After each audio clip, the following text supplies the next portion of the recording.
What is going on mga cutie pies? Joe Moto here. Tayo ay papunta ngayon sa Honda para silipin ang bagong ilalabas nilang scooter. Aminin ko sa inyo, wala pa akong idea kung anong scooter yon. Hindi rin kasi nila sinabi sa atin. Ang banggit lang nila, hindi ka ba namin imbitahan? So, yeah, dahil wala naman tayo gagawin, itignan natin. Ako curious din ako eh. Baka kasi yun na yung matagal ko nang hinihintay. Sa mga matagal nang nakasubaybay sa channel, mukhang alam nyo yung tinutukoy kong motor. Pero sana yun na yun.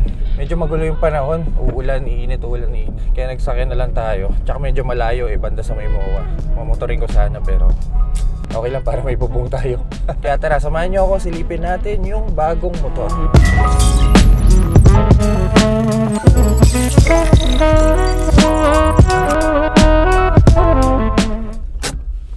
Hindi na tayo sa venue. Tara, excited na ako makita. Oh. Oh, yun pala eh. Ay hindi, Honda Click to. Pero may nakabalot doon. Mukhang alam ko na to. Pero hindi ako sigurado eh. Ito yung nireview natin kamakailan lang. Mukha na unahan eh. Pero bago daw to. Ewan ko, malaman natin mamaya. Register muna tayo. Mukhang magkukulay muna tayo bago magsimula yung event. Hi guys! Yan o. Yan ang maganda eh. Alay. Ay, Luna, no? Okay, tayo ay magkukulay. Hindi ko alam kung bakit tayo magkukulay, pero gayahin na lang natin sila. So, kulayin natin tong Street Game Changer upgrade. Yan. Kakaiba tong event na to.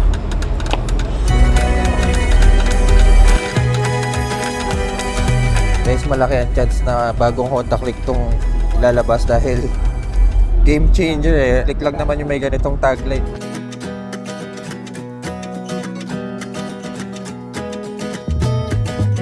Aha!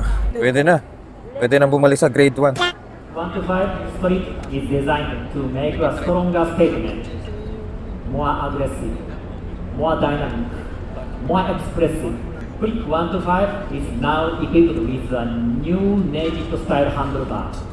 And now, please welcome the new Click 125 Street. It's time to level up with the Click 125 Street Game Changer upgrade. Ready to take the spotlight.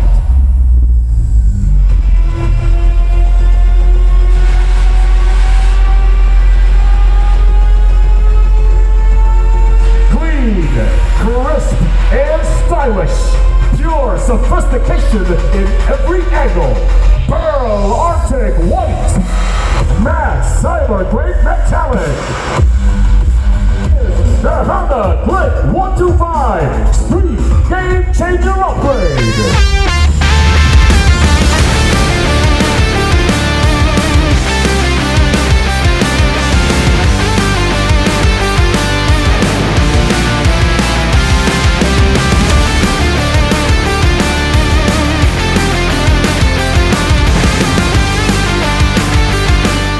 Guys, ito na ang bagong Click 125. Literal na Click 125 pero naka-handlebar version. Ito, alam niyo ang pogi, no? Hindi ko akalaing magkakaroon ng version ng Click 125 na naka-handlebar. I mean, nakita natin yung handlebar ng Honda sa mga scooter nila tulad ng ADV, ng PCX, yung luma ngayon kasi covered na. Pero sa ngayon, nagkaroon ng sariling version ang Click 125.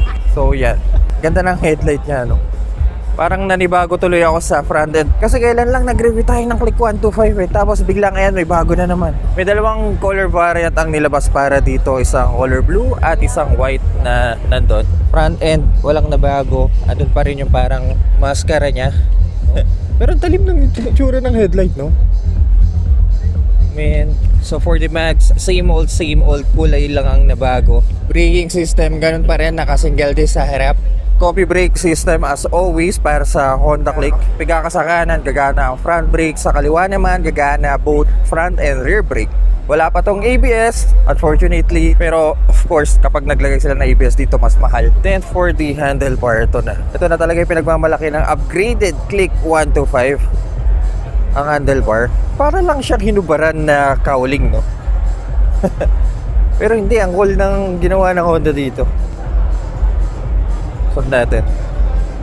Andun yung familiar na click panel pero this time iba na yung layout niya sa gilid. Yung button, signature button, may susiyan ba to? Saan natin? Ayan. Ito ang itsura niya sa startup. Ganun pa rin, walang nabago. Pero parang bago sa akin to. Right handlebar and may idling stop system. Ignition switch. Even low beam, busina, turning switch. At yung park lock niya. So, ayan. Parang ganun pa rin sa nireview natin. For the storage, katulad pa rin ng dati. Ayan, na may USB Type-C. Palilim-lalim naman siya. Sa kanan, ayan, ito medyo mababaw tong part na to. Dahil nakakiles ang street click, para mabuksan nyo. Mukhang di kakasya ang helmet dito. Siguro yung mga half-face helmet na talagang maliliit. So, ayan. Doon pa rin yung gulay board syempre. Then, yung matulis na edge. Sa rear section, mukhang walang nabago. Ganoon pa rin yung tsura niya. Doon sa smart version na standard Honda Click, may presyo na 87,700 pesos. Then, for the handlebar na street click, meron ng presyo na 90,000 pesos. So, yeah, may 3,000 almost difference. Pero okay lang din. Ewan ko, mas pipiliin ko yung naka-handlebar. Di ba? No? Kakaiba kasi. Tatlong nabago, yung handlebar, yung presyo, at yung kulay. So, nothing more, nothing less. Straight click sa white. Ito yung pagka-white niya na may mga decals. At color blue. Ito gusto ko yung tsura nito. Gusto ko yung kulay nito. Kakaiba. Subukan natin yung bagong click kahit na-review na natin to sa garahe. Pero this time, naked version naman. Pero dito lang naman. Tignan natin kung may iba pa sa pakiramdam. Kahit ano ba pwede dyan? Sige. Subukan natin. Okay, testing tayo mga KT5. Okay. Parang lapad ng handlebar kumpara dun sa stock na may cowling. Parang mas mahaba to. Ganun ang pakiramdam niyo.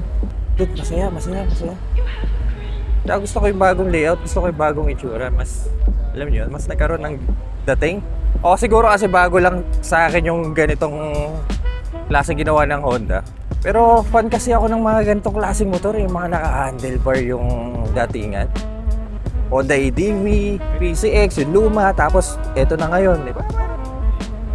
Masaya, di ba? Laki ng race track natin. Slant, okay.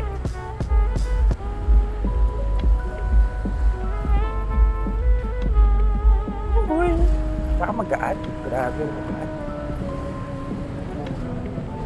Okay, ayos na pakiramdam. Ganun pa rin. Sir, okay lang po. May time kayo. Interview lang kayo sandali, sir. Sige. Para saan? So ito mga KT5s, ang pinakabagong Honda Click. Anong masasabi nyo? Okay ba yung ginawa nilang upgrade?